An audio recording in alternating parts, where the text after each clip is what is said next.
بسم الله الرحمن الرحيم. السلام عليكم ورحمة الله وبركاته. الحمد لله والصلاة والسلام على رسول الله وعلى آله وصحبه ومن تبعهم بإحسان إلى يوم الدين أما بعد. கண்ணியத்திற்குரிய அல்லாஹ்வின் நல்லடியார்களே, என் அருமைக்கினிய சகோதர சகோதரிகளே, ரமதானிய சிந்தனை என்னும் நம்முடைய இந்த தொடரிலே இன்று இஅ்திகாஃபை குறித்து சுருக்கமாக நாம் அறிந்து கொள்ள இருக்கின்றோம். இப்னு உமர் ரலியல்லாஹு அன்ஹு அவர்கள் அறிவிக்கிறார்கள், அன் இப்னு உமர் ரலியல்லாஹு அன்ஹுமா قال كان رسول الله صلى الله عليه وسلم يعتكف الأشهر الأواخر من رمضان متفق عليه. நபிகள் நாயகம் ஸல்லல்லாஹு அலைஹி வஸல்லம் அவர்கள் ரமதானுடைய கடைசி 10 நாட்களிலே இஅ்திகாஃப் இருக்கக்கூடியவர்களாக இருந்தார்கள். புகாரி மற்றும் முஸ்லிம்.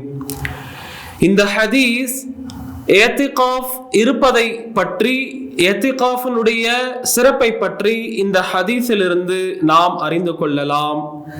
குறிப்பாக ரமதானுடைய கடைசி 10 நாட்களில் இஅ்திகாஃபில் இருப்பதை இந்த ஹதீஸ் நமக்கு விளக்கக்கூடியதாக இருக்கின்றது.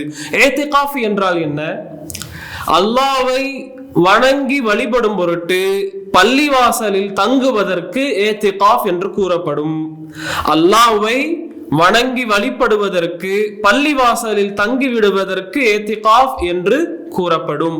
இவ்வாறு இஅ்திகாஃப் இருப்பது நபி ஸல்லல்லாஹு அலைஹி வஸல்லம் அவர்கள் காண்பித்து தந்த, இன்னும் குர்ஆனிலே வலியுறுத்தப்பட்ட ஒரு சுன்னாவாக இருக்கின்றது. சுப்ஹானல்லாஹ். அல்லாஹ்வுடைய தூதர் ஸல்லல்லாஹு அலைஹி வஸல்லம் ரமதான் மாதத்திலே இஅ்திகாஃப் இருக்கக்கூடியவர்களாக இருந்தார்கள். எந்த அளவுக்கு என்றால் கடைசி 10 நாட்களிலே இஅ்திகாஃப் இருக்கக்கூடியவர்களாக இருந்தார்கள். ரசூலுல்லாஹ்வுடைய வஃபாத்திற்கு பிறகு ரசூலுல்லாஹ் ஸல்லல்லாஹு அலைஹி வஸல்லம் அவருடைய மனைவிமார்களாகிய நம்முடைய அன்னையர்கள், மூமின்களுடைய அன்னையர்கள் இஅ்திகாஃப் இருக்கக்கூடியவர்களாக இருந்தார்கள் என்பதை நாம் மற்ற ஹதீசுகளில் இருந்து அறிந்து கொள்கின்றோம். ஆக இவ்வாறு ரமதானுடைய கடைசி 10 நாட்களில் இஅ்திகாஃப் இருப்பது என்பது அது சிறந்ததாக இருக்கின்றது. இஅ்திகாஃபுக்கென்று சில நிபந்தனைகள் இருக்கின்றது. அதை நாம் கவனத்திலே கொள்ள வேண்டும். இஅ்திகாஃப் பள்ளிவாசலில் மட்டும்தான் இருக்க வேண்டும் என்பது நிபந்தனையாக இருக்கின்றது. அதிலும் குறிப்பாக ஆண்கள் இஅ்திகாஃப் இருக்கும் பட்சத்தில் 5 வேளை தொழுகைகள் நடக்கக்கூடிய பள்ளிவாசலில் இஅ்திகாஃப் இருப்பதுதான் ஆண்களுக்கு நிபந்தனையாக இருக்கின்றது. சில சமயங்களிலே சின்ன பள்ளிவாசல்களிலே 5 வேளை நடக்கக்கூடிய பள்ளிவாசல்களிலே ஜும்மா நடக்காத பள்ளிவாசலாக இருக்கும் பட்சத்தில் ஜும்மா நடக்கக்கூடிய பள்ளிவாசலுக்கு அந்த இஅ்திகாஃபில் இருக்கக்கூடியவர் சென்று ஜும்மாவை நிறைவேற்றி விட்டு வந்துவிடலாம். அல்லது எந்த பள்ளிவாசலிலே 5 வேளை தொழுகையோடு ஜும்மாவும் நடக்கின்றதோ அந்த பள்ளிவாசலிலே ஆண்கள் இஅ்திகாஃப் இருப்பது சிறந்ததாக இருக்கின்றது என்பதை கவனத்தில் கொள்ள வேண்டும். அப்போ இஅ்திகாஃப் என்பது அது பள்ளிவாசலில் மட்டும்தான் இருக்க வேண்டும் என்பதை நாம் நிபந்தனையாக அறிந்து கொள்ள வேண்டும்.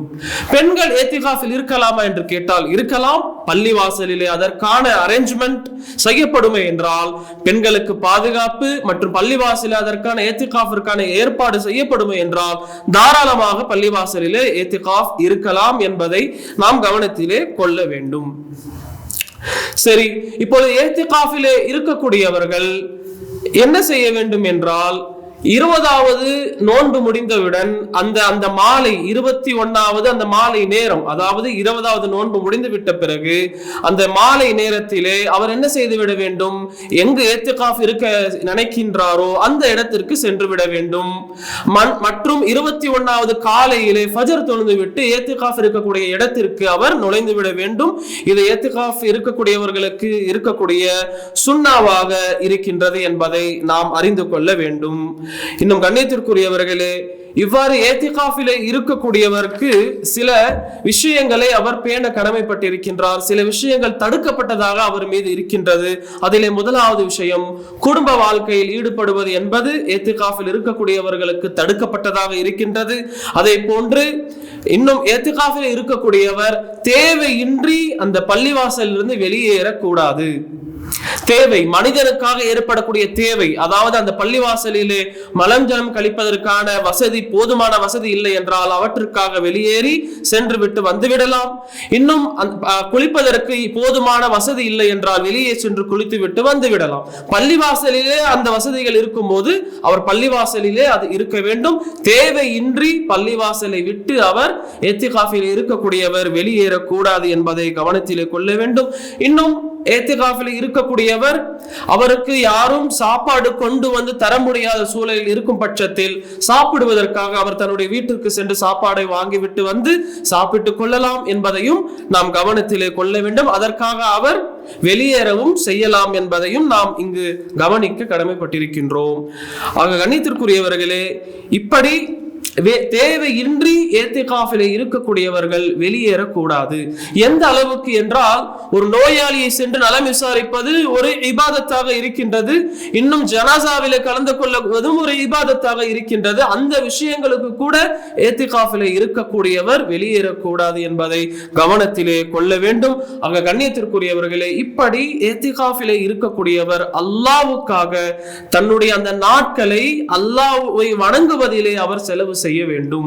குர்ஆனை எடுத்து ஓதுவது, ஐவேளை தொழுகைகளை கடமையோடு ஜமாத்தோடு நிறைவேற்றுவது மட்டுமல்லாது முன்பின் சுன்னத்துகளை தொழுவது, அல்லாஹ்வை திக்ர் செய்வது, அல்லாஹ்விடத்திலே பாவ மன்னிப்பு தேடுவது, குர்ஆனை எடுத்து வாசிப்பது, இன்னும் ஹதீஸ் கிரந்தங்களை எடுத்து படிப்பது, அகீதா சம்பந்தப்பட்ட புத்தகங்களை எடுத்து வாசிப்பது, இப்படிப்பட்ட விஷயங்களிலே இபாதத்துகளிலே இத்திகாஃபில் இருக்கக்கூடியவர் கவனமாக இருக்க வேண்டும். இப்படிப்பட்ட இபாதத்துகளை அவர் செய்ய வேண்டும். தேவையன்றி அவர் மற்றவரிடத்திலே பேசக்கூடாது. ஏதாவது ஒரு தேவை இருக்கும் பட்சத்திலே அவர் அதற்காக சிறிது பேசியும் கொள்ளலாம் என்பதை நாம் கவனத்திலே கொள்ள வேண்டும். ஆக கண்ணியத்திற்குரியவர்களே, இதெல்லாம் இத்திகாஃபினுடைய ஒழுங்குகளாக இருக்கின்றது. ஆக அல்லாஹ் ரப்பல் ஆலமீன் நாம் அனைவருக்கும் எந்த விஷயங்களை தெரிந்து கொண்டோமோ அதன் அடிப்படையிலே செயல்படக்கூடிய பாக்கியத்தை தந்தருமானாக. வாஹிரு தஅவானா அல்ஹம்துலில்லாஹி ரப்பில் ஆலமீன். வஸ்ஸலாமு அலைக்கும் வரஹ்மத்துல்லாஹி வபரகாத்துஹு.